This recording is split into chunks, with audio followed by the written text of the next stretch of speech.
যুক্তরাষ্ট্র ও ইসরায়েলের সম্ভাব্য সামরিক হামলার আশঙ্কাকে কেন্দ্র করে আন্তর্জাতিক অঙ্গনে চলছে তীব্র আলোচনা।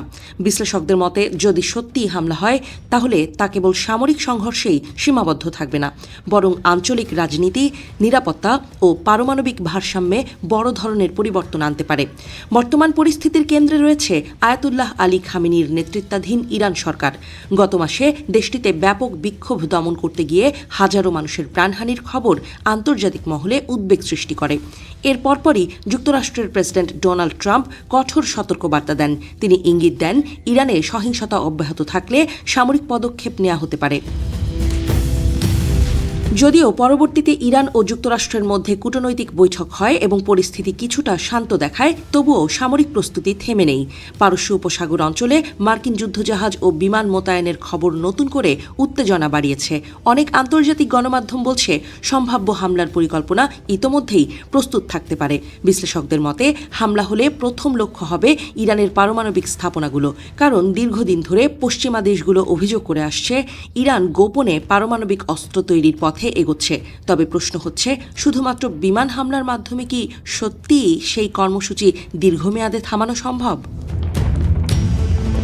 অনেকে মনে করেন, এমন হামলা ইরানের রাজনৈতিক কাঠামো পরিবর্তনের লক্ষ্যেও হতে পারে। কারণ প্রেসিডেন্ট ট্রাম্প প্রকাশ্যে বলেছেন, ইরানের শাসন ব্যবস্থার পরিবর্তন ঘটলে তা সবচেয়ে ভালো হবে। কিন্তু ইতিহাস বলছে, কেবল বিমান হামলার মাধ্যমে কোনো শক্তিশালী রাষ্ট্রের সরকারকে উৎখাত করা অত্যন্ত কঠিন এবং ঝুঁকিপূর্ণ। যদি ইরানের বর্তমান সরকার টিকে যায়, তাহলে পরিস্থিতি আরও জটিল হয়ে উঠতে পারে। সেক্ষেত্রে দেশটি রাজনৈতিকভাবে নিজেদের বিজয় ঘোষণা করবে এবং অভ্যন্তরীণ অস্থিরতা দীর্ঘস্থায়ী হতে পারে। এমন পরিস্থিতিতে পুরো অঞ্চলে অস্থিতিশীলতা বাড়বে বলে আশঙ্কা করছেন বিশেষজ্ঞরা। সবচেয়ে গুরুত্বপূর্ণ প্রশ্ন হচ্ছে পারমাণবিক কর্মসূচি নিয়ে ইরানের ভবিষ্যৎ অবস্থান। অনেক বিশ্লেষকের মতে, বড় ধরনের সামরিক হামলা হলে ইরান পারমাণবিক অস্ত্র তৈরির সিদ্ধান্ত আরও দ্রুত নিতে পারে। আন্তর্জাতিক রাজনীতির বাস্তবতা দেখলে দেখা যায়, যেসব দেশ পারমাণবিক অস্ত্র অর্জন করেছে, যেমন উত্তর কোরিয়া, তাদের বিরুদ্ধে সরাসরি সামরিক হামলা খুবই বিরল। বিপরীতে যেসব দেশ এখন কর্মসূচি ত্যাগ করেছে, তাদের ক্ষেত্রে সামরিক হস্তক্ষেপ ঘটেছে।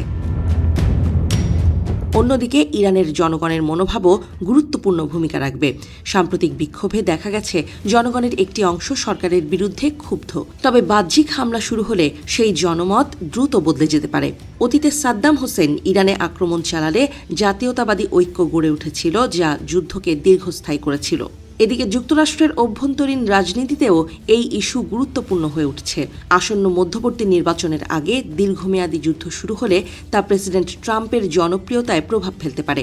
সাম্প্রতিক জরিপে দেখা গেছে, অধিকাংশ মার্কিন নাগরিক ইরানে সামরিক হস্তক্ষেপের বিরোধিতা করেন।